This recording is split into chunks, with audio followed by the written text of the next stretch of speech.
গ্রামীণ ভারত বন্ধ ও শিল্প ধর্মঘটের সমর্থনে শুক্রবার আগরতলায় অনুষ্ঠিত হয় বিক্ষোভ কর্মসূচি। মেলার মাঠ এলাকায় আয়োজিত এই কর্মসূচিতে উপস্থিত ছিলেন রাজ্যের কৃষক সভার নেতা পবিত্র কর ও বামপন্থী ট্রেড ইউনিয়ন নেতৃত্ব। 16 তারিখ গ্রামীণ ভারত বন্ধ ও শিল্প ধর্মঘটের সমর্থনে ও সংযুক্ত কিষাণ মোর্চা ও কেন্দ্রীয় ট্রেড ইউনিয়নের পাশে দাঁড়াতে আগরতলায় অনুষ্ঠিত হলো বিক্ষোভ কর্মসূচি।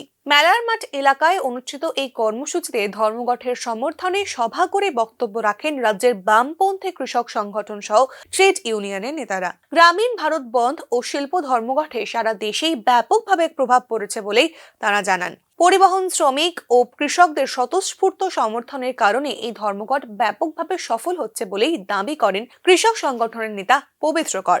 এবং বিভিন্ন কর্মচারী ফেডারেশন পরিবহন এর সঙ্গে যুক্ত শ্রমিকরা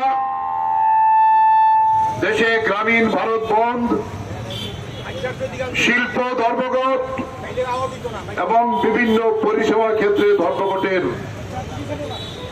ডাক দিয়েছিল। এবং আজকে এখন পর্যন্ত আমরা যা দেখছি, খবর যা এসেছে, রাজধানী দিল্লি, উত্তরপ্রদেশ, বিহার, রাজস্থান সহ গোটা দেশ স্তব্ধ হয়ে গেছে। রেল বন্ধ, পরিবহন শ্রমিকদের চাক্কা জামের ব্যাপক প্রভাব পড়েছে পরিবহন শিল্পের উপর।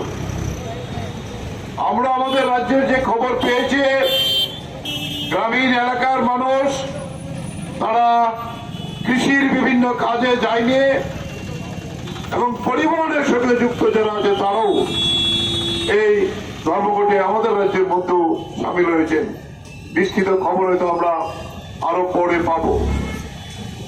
ব্যাপক প্রচার আমরা করেছিলাম, মানুষের কাছ থেকে সারা আমরা পেয়েছিলাম। তো আজকে আমরা যে এখানে রাস্তায় নেমেছি তার প্রধান কারণ ইতিমধ্যে আমরা বলেছি, আপনারা দেখছেন। গত বলা যেতে পারে 12ই ফেব্রুয়ারি থেকে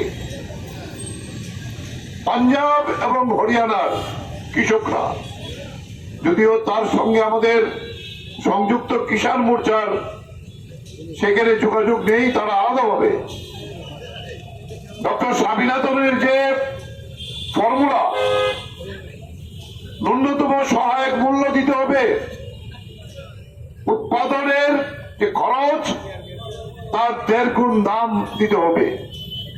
রাজ্যেও এই প্রতিবাদী কর্মসূচিতে সাধারণ মানুষের কাছ থেকে যথেষ্ট সমর্থন ও সাড়া মিলেছে বলে এদিন দাবি করেন তিনি।